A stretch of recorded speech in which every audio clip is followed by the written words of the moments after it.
Thank you, Steve. I'm super nervous. It'll go away in a few minutes here. But congratulations. 27 years is longer than I've been alive.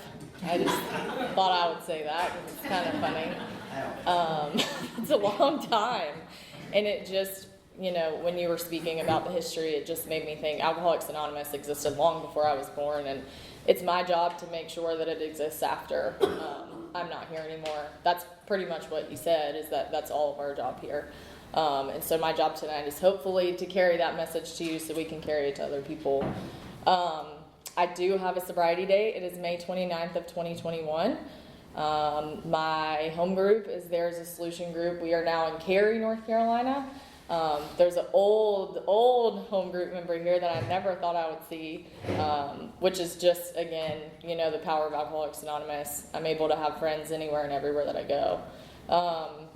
And I'm actively sponsored, and I get the privilege to sponsor other women in this program. And, I was talking to a fellow home group member yesterday, and I think that is the biggest privilege in Alcoholics Anonymous, is taking another person, sitting across the table from another alcoholic and taking them through the steps, through the book of Alcoholics Anonymous. So what I'm going to try to do is tell you what it was like and what happened and what it's like now.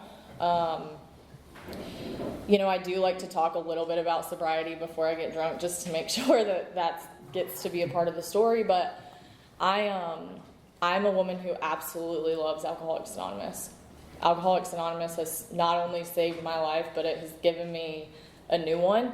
I've heard people say before that they've got to live two lives in one, and that's what it feels like. I was young when I got here. I didn't have all these things built up to burn down or lose.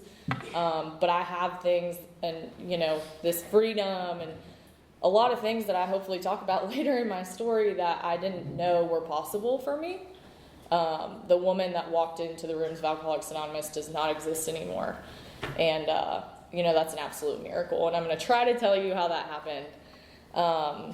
So I grew up in Apex, North Carolina, and I have only lived 20 minutes away from my parents my whole entire life. I still do today. And, my parents gave me everything they could. They did the best with what they had, and I had everything I needed and most of what I wanted.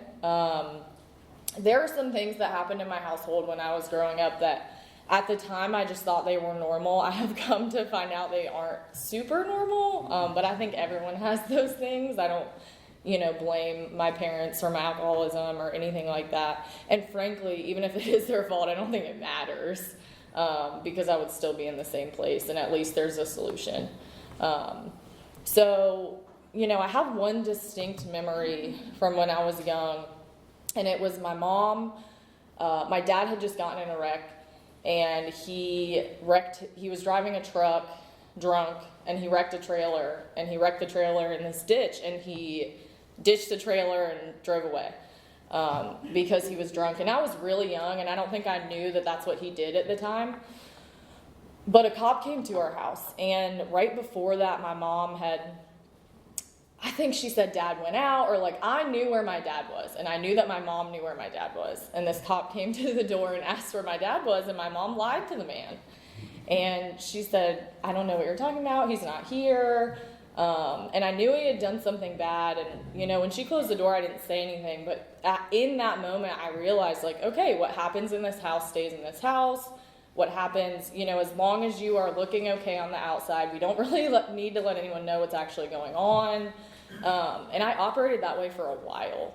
When I was drinking, as long as I thought that I looked like I had everything together, or at least I was functioning, that nobody would know. Nobody would know what was really going on in my life.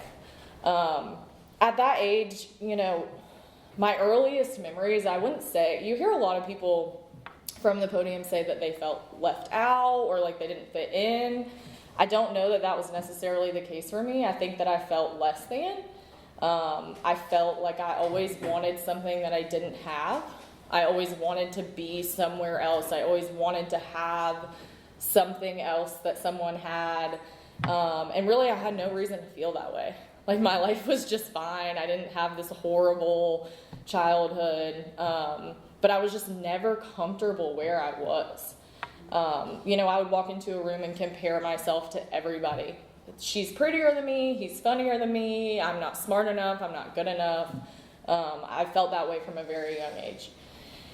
At that time, alcoholism runs in my family somewhat, and I have a family member who is here tonight, and sometimes I'll try to not talk about it as my sister, and it's like, I don't know, it's not a secret, it's my sister, she's sober, she's here. And, I'm not here to tell her story, but she is older than me, and she started drinking at a very young age, and all I can say is that scared me away. All I related alcohol with, we were talking about our experiences the other day with growing up and how different we view that, and we're only a couple years apart, but anyway, I just saw people having consequences from drinking. Like, I didn't know what it did to you, I didn't know what being drunk even really was or meant, but I knew when people in my life got drunk, they got in trouble. I did not view it as this like fun party thing, because that's just not what it was in my household. So I was a pretty good kid growing up. I fell in love with softball. That was the thing that like kept me sane. These feelings of being less than and wanting to be something else, like they just kept growing. And softball was the way that I combated that for a long time. Like, I was good. I could practice and get even better. Like, when I was on the field, it was the one place that like I didn't have to think about anything other than like winning that game or whatever. And so my goal in life was to play college softball. I spent so much time playing softball. My parents, the money and the time that they spent, I look back on that now. At the time, I probably didn't care, but I threw it away in 1 year, once I started drinking. So anyway, during high school, really those feelings of less than just got worse, but I didn't view alcohol as a solution. Like, I just didn't. I'll hear people say they started drinking at 13. I don't think I started drinking until I was like 17, so that's really old for Alcoholics Anonymous. But the first thing I ever did was like self-harm. I knew there was something wrong with me. I was messed up in some way inside of myself, and I had known that for a long time. But again, like, I just didn't turn to alcohol. I got in a relationship and was very dependent on him. Like, I clung to people, and I needed something to fill this hole inside of me before I even touched a drink. And so I did end up getting the opportunity to play college softball, and I went to a school 20 minutes away from my parents' house. And, when I went to school, I had the full intention not to drink. Like, I had it in my head that if I drank alcohol, something bad was I just knew that, like, it wasn't something I was supposed to do. And I was right, and I'm standing at this podium. But I would tell people, like, they would ask me why I didn't drink, and I would say, hey, my sister's an alcoholic. I can't do that. And, like, I never even told anyone she was sober. Like, I just went around just saying my sister was an alcoholic, and that was a valid reason not to be drinking. And, some people thought I was weird, but whatever. But I remember having parties, and I would drive. Like, I was serious. I did not want to drink. It didn't look like something that I wanted to do. But then, probably a week into college, me and that boyfriend that I had been with, I thought we were going to get married. We broke up. And I kind of just said, like, F it. I'm going to get drunk. I'm going to give myself the experience that I've never given myself, and I've never let go, and all these people have done all this drinking, and I didn't allow myself to have that fun in high school, so I'm going to drink. And, I think you have a recorded talk of me from when I was a year sober, and I would like you to delete that. But I bet you I said something along the lines of, like, yeah, I drank so much that night. Like, I don't think that's actually true. I know it was vodka, but I don't know much else because I was, I had the feeling of being drunk for minutes, and I'm blacked out. But those minutes that I got to feel drunk, I didn't have these less than feelings. The heartbreak was gone. I was funny. I was pretty. All my actions that were absurd were excused because I was drunk. You can do whatever you want when you're drunk. And so, I chased that feeling, and I chased blacking out. So I didn't know, from very early on in my drinking, I thought that everyone just blacked out when they drink. Like, I didn't know that there are some people out there that, like, haven't had that experience. I didn't know that. I'm pretty sure I found that out kind of recently. That wasn't, like, right when I got sober. Someone said it maybe 6 months ago. And I was like, well, that's really weird. And so I chased that feeling, and I really felt this, like, I needed to catch up. Like, I hadn't been drinking like these other people. I made a lot of older friends. They were doing things that, like, I had never done. They were able to get alcohol. They were of age. They were going to bars. And I just hadn't experienced any of that. And I had freedom. I'm in college at the time, and I'm playing softball. I have a job. I'm supposed to be going to school. And now alcohol has entered my life. And so all of those things just started to, like, slowly matter less and less to me. School was the first one to go. I hated school anyway. So it just seemed like the logical option was to go to as least, I don't know how to say that correctly, but I didn't want to go to class, is what I'm trying to say. But I had to go because I was playing softball, and that was, softball kept me in line for as long as it could. But I drank at every opportunity. I did not daily drink at that point, but I drank at every opportunity that I had. My goal was never to have one or two. I absolutely wanted to drink as much as I could and feel as good as I could. Like, I didn't understand people getting, like, a buzz and then stopping. Like, I just wanted to feel that. I just wanted that feeling to be even more than I was feeling. And I didn't know at the time, like, that's alcoholism. I just thought I was having a good time, and I was in college, and I was young. And so, I had a really good time drinking. Like, I don't think I would be up here if I didn't. Like, alcohol absolutely did for me what I could not do for myself. It filled this hole. It made me feel like a different person. And I loved it. I loved drinking. And I never thought it would be a problem. And I don't know if there was this point where, like, I crossed this line in my life. I try not to think about that because I don't think it matters. Maybe there was a point where I could have stopped, but, like, once that line was crossed, I could never find my way back from it. And again, like, I can stand up here and say all of this, but at the time I'm, an 18-year-old just thinking that I'm having the time of my life, and, like, I would have never even told you that there was an inclination that my drinking was an issue. When people brought up my drinking, I would say, stop comparing me to my sister. That's not fair. She's in AA, so you think everyone's supposed to be in AA. Like, that is not for me. I'm not an alcoholic or reacting, whatever. And so my first year in school, the job that I had, like, I didn't go to that anymore. I would call out on the weekends because my friends were drinking on the weekends, and I wanted to drink with them. And so I would call my bosses and tell them that I needed a mental health day. I had some mental illness stuff that I was going through. Like, throughout my drinking, I just really tried to make people feel bad for me all the time. Like, I was a victim in every way possible.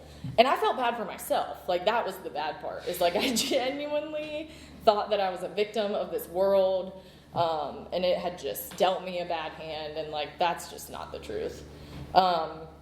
And so during my first year in college, what that looked like, drinking at every opportunity I get. I was supposed to be living in a dorm. I moved out when I wasn't supposed to, but I wanted to be in the party scene. So I, moved into this apartment with these older people, and just wanted to live that life. And my freshman year in college, I got caught cheating. And I only say that because, it's kind of a big deal to get caught cheating in college. Like, you're not supposed to do that.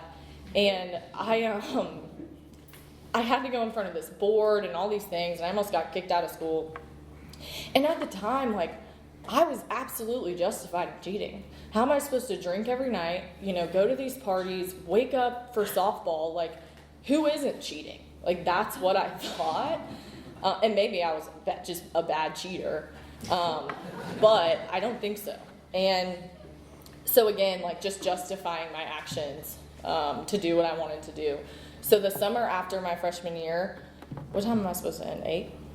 9, 10. Okay, great.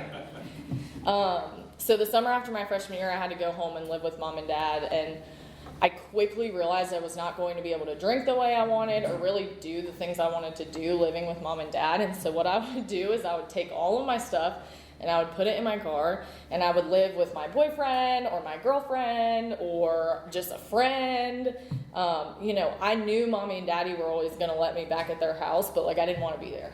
So I would keep all my stuff, and just hopefully no one was going to find out that I was lying to this person and lying to this person, and like, I was just going to do what I wanted all summer, and it was going to be fine. It wasn't fine. It was a bad summer. I made a lot of bad decisions, and I deal with consequences on a daily basis directly from actions that I took when I was drinking.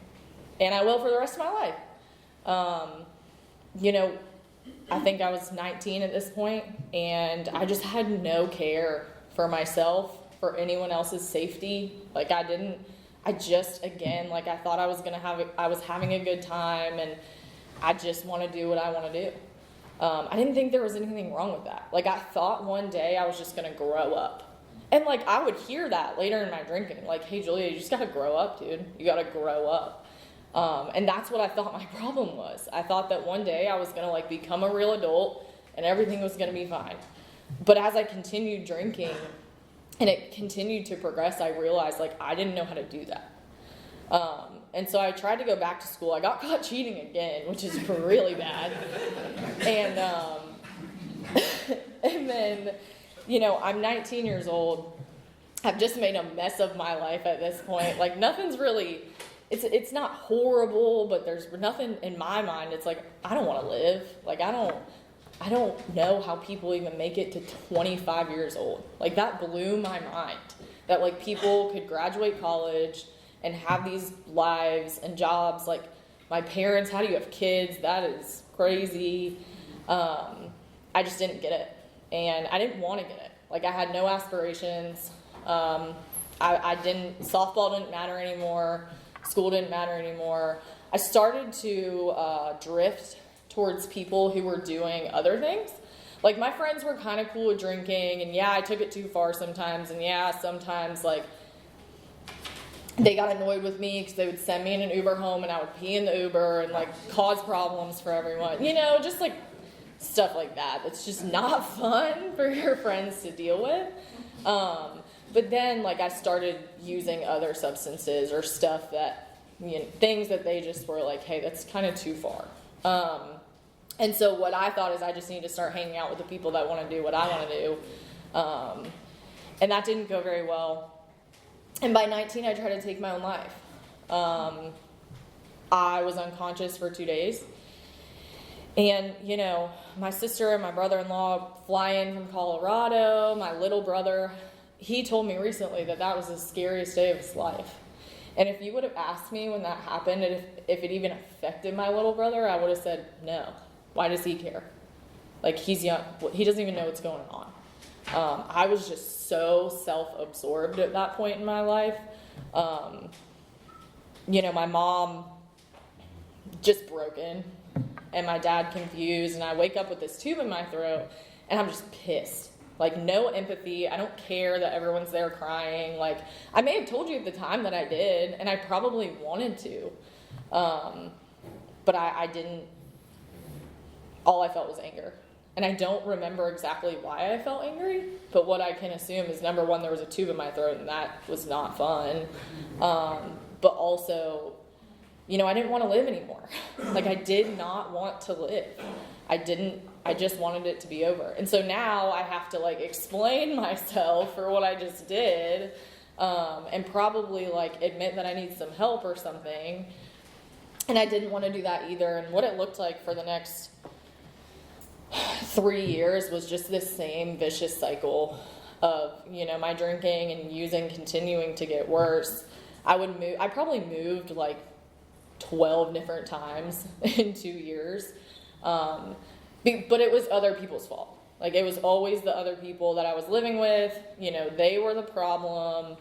I look back on that, and that's not true. A lot of those people were just trying to help me.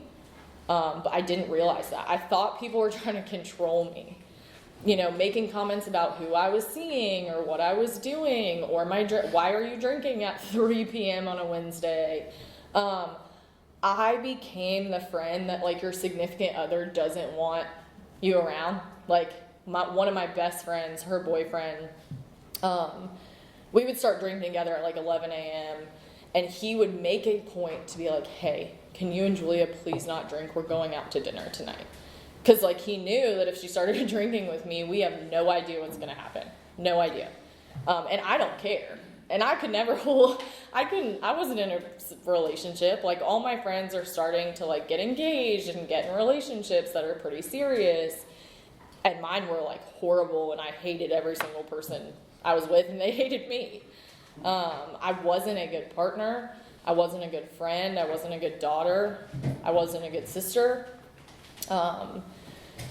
And so, you know, my friends are getting in these relationships, they're getting homes, or they're graduating college, like doing things with their life, and I'm just like a 22-year-old disaster.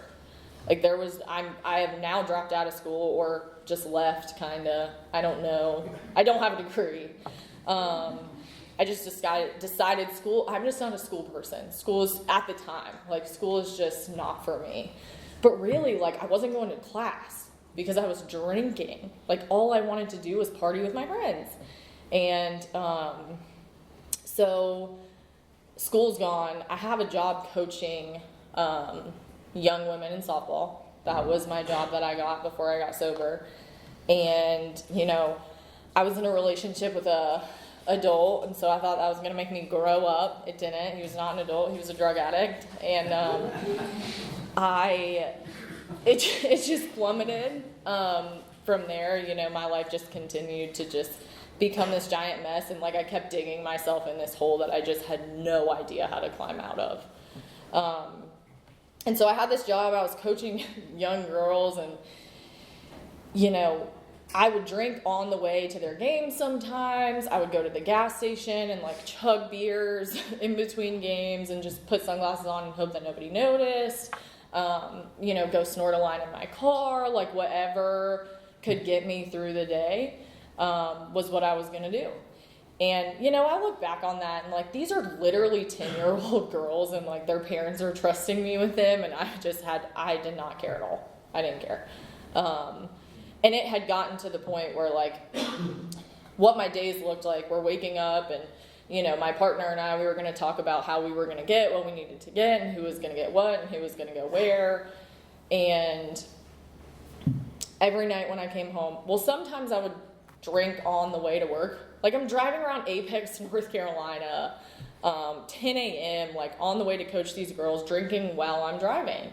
And I thought that that was more safe than, like, drunk driving. I really did. I was like, well, if I just drink, I will be drunk when I get there. I'm not actually drunk while I'm driving. So that's better. And that's kind of valid, honestly. But so I would do that. And when I got home, I would drink and just drink until I couldn't drink anymore. And we were living in this little apartment. That relationship ended, shocker. And, you know, he said something to me along the lines of, hey, why do you have to do this every night? And he was referring to my drinking. Like, hey, what's wrong with you? You know, up to this point, like, there had been more and more comments about the unmanageability of my life. I had gone to a lot of psychiatrists up to this point trying to figure out what was wrong with me. Never one time was I honest about my drinking. I was not honest up to this point about my drinking with anybody. Like, the only person that saw my true drinking was the person I was living with. But he had his own problems. So like anytime he mentioned mine, I just mentioned his, and then we're like, all right, well, we just don't need to talk about those. And so, my parents would say something along the lines of like, hey, you're on this medication, like, can you try and just not drink? I'd be like, yeah, absolutely. No problem. I cannot drink. That's fine. And then by like 3 p.m., I am making a plan to go out and drink. And like, I don't know where that happened, but like my thoughts literally just twist. Where like the consequences, the embarrassment, all the things that alcohol has caused me, like I don't remember them. I don't care. Like drinking is a good idea. I felt very justified in my drinking, I think for the last probably 6 months. Like if you lived this sad life that I lived, you would drink as much as I did too, which like, again, was self-created. Like I had all the opportunities in the world to do something and I just drank it away. And I wasn't like, I thought I was functional. Like I was able to show up to family events most of the time and like have this job. I had a vehicle. And so that's why like when I did get to Alcoholics Anonymous, it was hard for me because I didn't think that I like lost enough. But what I can tell you is at the end of my drinking, like my insides were absolutely broken. Like any resemblance of Julia Sarasi that was there was completely gone, and I was 22 years old. And so what happened, I was living in this apartment and I wasn't going to be able to afford it anymore, and we had to move out. And I, you look at yourself in the mirror so many times, but like this one specific time I looked at myself in the mirror and I saw exactly what I had just described of this broken person that was not Julia Sarasi. Like she wasn't there. And that was terrifying. That was absolutely terrifying. And I really didn't know what to do, but I heard something, inside my head that said, well, just either take your life or call somebody for help. And like, I don't know where that came from. It wasn't me, but that was not an easy decision. Like I did not just pick up the phone. That was not an easy decision. And to me, like that's what my jumping off place looked like. Like I didn't want to live the way I was living. First of all, like I still hadn't admitted alcohol was my problem. I just think that like my life sucks and it's never going to get better. But I couldn't imagine drinking or not drinking. Like I was just in that place of like, I don't know what to do. And so I called my sister, who was a member of Alcoholics Anonymous. I called her for help, and I don't remember exactly how it went, but I think that, she said, okay, we're going to go to this place. We're going to do this. Like, we'll get you in here. And I like froze. I was like, whoa, whoa, whoa. Like I asked for help, but I do not right now. Like not that it's too soon. I probably overreacted. And that happened a lot when I was drinking. Like I would have these moments of clarity at night, crying when I get back home from the bar and I'm never going to drink again. I'm like cooking mac and cheese and it's going everywhere. Like just, that was a weird example to use. But anyway, I am, not having a good time making these promises. And like I wake up in the morning, I have a little bit of a headache, but like I'm fine. I overreacted. And that happened a lot when I was drinking. And that happened at that moment, but she basically said, hey, if you don't go now, you're not going to go. And she was right, and I'm really glad that she was the one that I called, and she took me to that place, and I told them the truth, and they let me in there.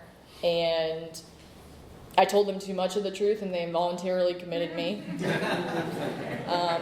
I was not happy with that place. I was angry when I found that out, because I said, all right, hey, it's been 3 days, I'm ready to go. And they were like, hey, you can't leave. And then I had to freak out, and they had to give me all this medicine. And what that place did for me was get me physically sober. And that was about it. I had some time to like genuinely sit there, and I wrote in this little notebook that I still have, and I keep it in my car just to remind myself of where I can go back to. Like if I stop doing the things that I have been taught to do and stop trying to live by these principles, I will go right back to this person who is scared to death and wants to die. And in this notebook, I said I had an alcohol abuse problem. I don't know where I got that language. Like, I don't know who, I must have read that somewhere or something. I said I have an alcohol abuse problem and I'm depressed. Which was true. Like, I was depressed. And I started to write my story. I don't know who I was writing it to or what. You can't even read it. But I admitted in some way that I had a problem. And I don't know where that came from either. Like, I don't think I had ever said out loud that I had a problem with alcohol. Or that I even thought that I did. And so I got out of that place and, I have some family members in AA, and I don't know if I genuinely wanted to get sober at that point, but I knew that AA couldn't hurt. Like, I went to an AA meeting. And I kind of got a sponsor by name. Like, there were people who tried to help me and introduce me to people, and like, ultimately what happened was I came to AA and I sat in these chairs and I didn't do anything that anyone suggested me to do. And I said I was trying AA. Why isn't it working? Like, 3 to 4 months in, I'm absolutely miserable. I'm sitting in these meetings not understanding anything you guys say. I'm really, in my mind, like, I'm trying to get sober, but I was not working the steps. So I wasn't trying at all. I didn't really know what a home group meant. So I think I had a home group, but I never went because I didn't know what it meant.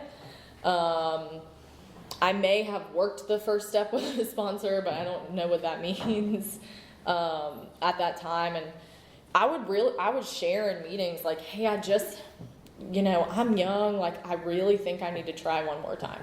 Like, I really think I need to try and go drink one more time. And there would be some people who were like, hey, you don't have to do that, But then there were other people who were like, hey, you should go do that. And I'd be like, this is AA. Like, I don't think you should be telling me to go drink. But what they were saying is like, hey, you're not ready. Like, we're here for you when you are. But like, step 1 has not happened for you. And what I have found is like, if I could like wave a wand over women that I sponsor and give them step 1, that would be great. Or like tell if they're telling the truth or not, that would be great. But for me, like, it had to happen inside of me. I was saying the words, I'm an alcoholic, but I had not admitted it inside of myself. There was no admission to self at all. I still had a ton of reservations. I was scared to death on what life was going to look like. I remember being at my sister's wedding and asking her and her husband at the time, like, hey, there's a bunch of alcohol here. Like, how does this not bother you?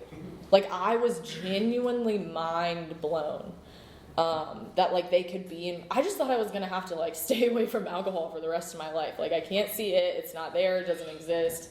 Because I didn't know there was another solution. So, like, now my solution of alcohol is gone. I'm not getting the solution of AA. And, like, 4 months dry, really, I wanted to die. And I remember going to my mom and just being like, hey, I'm trying AA. It's not working. You need to send me off. You need to lock me up. Like, you have to lock me up. I'm mentally ill. And I think my family really just thought I was too. Like, my parents, they were like, okay, she really is trying. Like, what is, what's going on? Like, maybe AA doesn't work for her. I remember trying to even make a joke of it with my mom, like, hey, just send me somewhere nice, Florida, California, I'll be fine. And, like, she didn't think that was funny at all. Like, her daughter is dying or is telling her she wants to die, and, like, all my mother wanted to do was take my pain away, and she couldn't. And so what happened is I relapsed, and, I ended up on the side of this curb, and thankfully at that time I don't remember if I was a home group member yet, but I had been going to There Is a Solution. And women tell me today that they, like, tried to walk up to me and say hello and, like, help me, and I wanted no part of it, which I believe at the time, but I had gotten phone numbers and I had become close with some women in that group. And so they came and picked me up off that curb. And 2 of them are still active members in that home group, and they remind me of that often and where I was at that night. And they took me to the hospital, and they left me there after they knew that I was going to be safe. And I woke up that next morning and I have been sober ever since. I woke up in that hospital bed and I cannot tell you what happened, but what I can tell you is that I just knew that I was screwed. Like, I knew inside of myself that I could not stay sober on my own, and that from what I had been hearing in all these meetings, I'm going to die. So, like, really, I believe that 1, 2, and 3 happened for me in that bed. Like, I admitted I was powerless over alcohol. My life was unmanageable, and, like, I don't think I said the words higher power, but I knew that, like, I needed something outside of myself to do this because I had been trying on my own and it was not working. And so after that, what happened, I was living at my parents' house, and I remember, this is how selfish I was. Like, I came home from the hospital, and I decided I was tired and needed to take a nap. Like, I look at my parents, my mom's face is broken, my dad won't speak to me, my brother's in shambles, and I just, like, I'm going to go upstairs and just ignore all of this and act like this didn't happen. And I remember my sister coming upstairs and telling me basically to get it together. And she had just buried her best friend, a member of Alcoholics Anonymous, and she said, "Don't make me bury my baby sister." And something like that had been said to me before, but for some reason in that moment it hit me differently than it had before. And so I moved out of my parents' house and I moved into an Oxford house, which I hated. Looking back on it, it was exactly what I needed, and I'm glad that I moved out of mom and dad's. I couldn't disrespect these women. Like, I had to, they were all trying to get sober, just like I was, and I was the newest person in the house, and so there were things I had to do that I didn't want to do, which I wasn't used to doing. Like, I was going to do what I was going to do, and that was just it. That's how I lived my life. But now I was trying, people were telling me that, like, I had to do things I didn't want to do. So I called my sponsor, screaming and crying every day, 3 times a day, for months. In early sobriety. I did not know how to do life without drinking. But I guess there was a little part of me that just wanted to be sober more than I wanted to die. Like, I wanted to live a little bit more. And there was just this weird feeling of hope that I got from the There's a Solution group. Like, all these people were so happy, and they were laughing with each other, and, like, they were talking about this higher power stuff, which still, like, really confused me, but I believed them.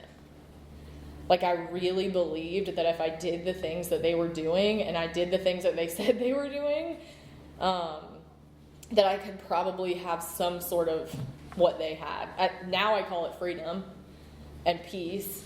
At the time, I wouldn't have known to use those words, but that's what it is. And I do have that today.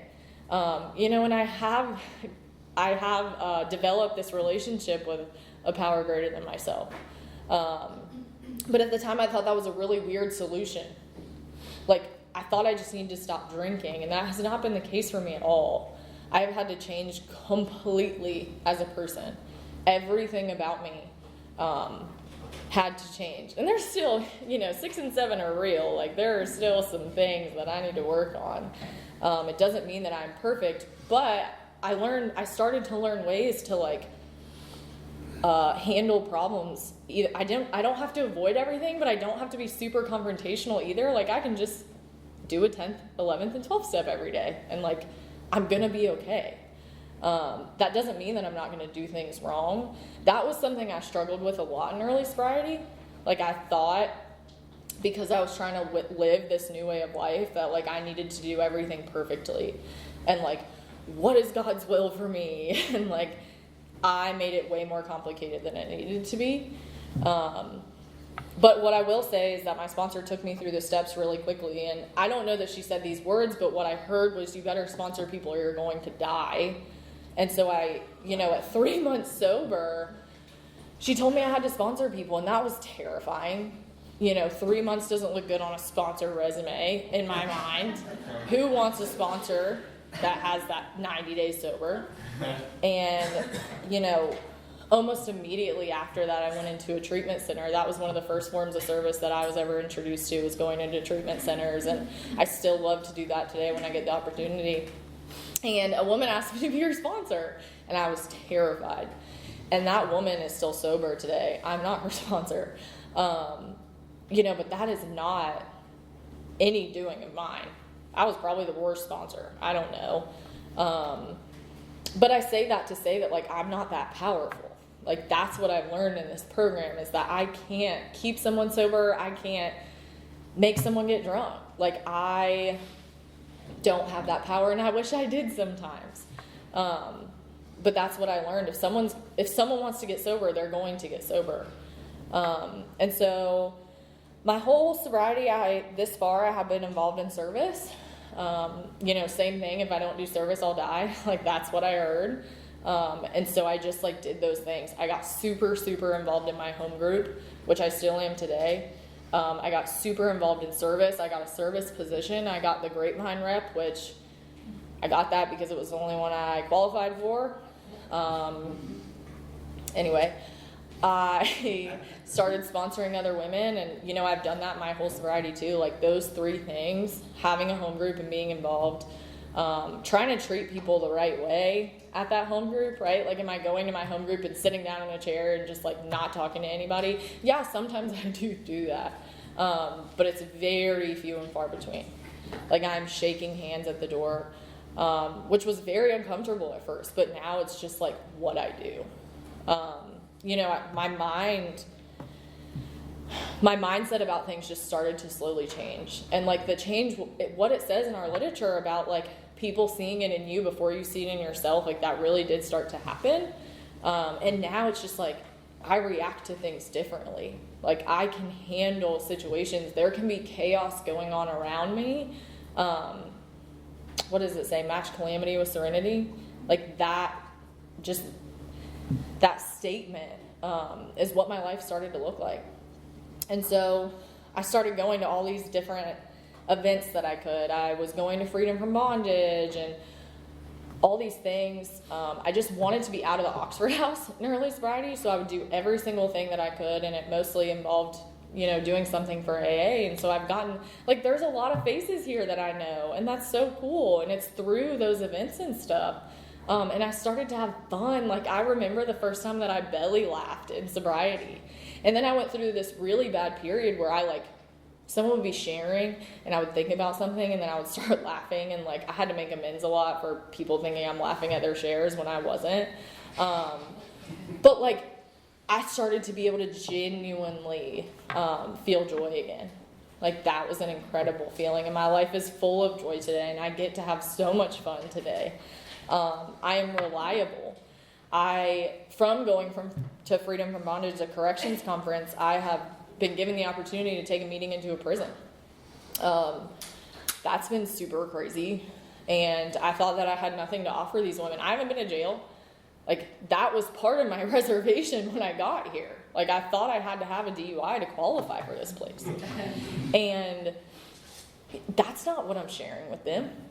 Like, they can have freedom inside of that facility, and, like, I am there to share this message with them, so hopefully they get that. So that's been an amazing experience, and, I'll end here in a minute, but if I was given the gift of waking up and not wanting to kill myself every day, then that would have been enough from Alcoholics Anonymous. But on a daily basis, I get to be heavily involved in my family's life. I can show up as a sister and as a daughter and as a partner today. I'm honest. I remember a pivotal moment in my sobriety where I could have lied about something or I could have told the truth. And, like, if I lied, maybe I would stay sober, maybe I wouldn't. But I told the truth. And, like, after that, I just started telling the truth. Like, that was a really hard concept for me. But it's just something I do today. And so I try to practice these principles, and, like, I don't know, I think I'm starting to repeat myself and ramble, so I'm going to sit down in a second. But I just love Alcoholics Anonymous. I'm so, so grateful for this program. I'm so grateful to be sober. I'm so grateful for this group. Like I said, so many familiar faces, and I've come out here a lot, and you guys have been to our group, and I hope to see you soon. Thank you again, Steve, for asking me to speak, and I'm done.